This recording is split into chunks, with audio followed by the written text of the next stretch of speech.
Olá, meus queridos, mais uma vez nós estamos aqui para refletirmos.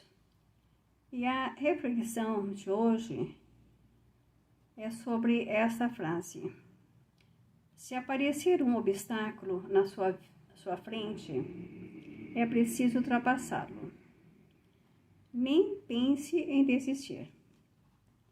Então, a maioria das pessoas infelizes são aquelas que pedem para si mesma.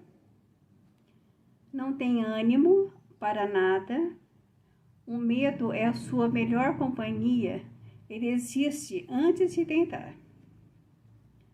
Os rios só conseguem chegar ao mar porque contornam e superam enormes obstáculos.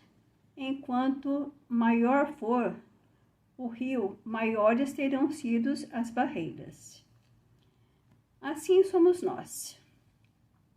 Se somos grandes e conseguimos chegar ao topo, é porque sobrepujamos os diversos obstáculos que a existência nos prepara. Então, esta é a verdadeira sabedoria. Somos testados todos os dias. Só avançam aqueles que conseguem atravessar os muros da vida e que é preciso fazer coisas que achamos que não somos capazes de fazer.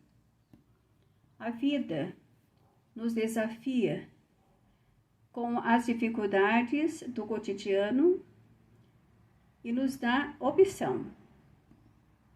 Podemos ser um grande rio denso e cauteloso, que superou um a um os obstáculos do caminho, ou então ser um pequeno rio que apenas contorna pequenos desvios e depois de breve percurso desemboca em lugar algum. Então, que nós possamos refletir sobre isso e entender que quanto maiores as dificuldades, mais firmes nós devemos ser nos nossos propósitos de estarmos superando esses desafios que surgem na nossa vida.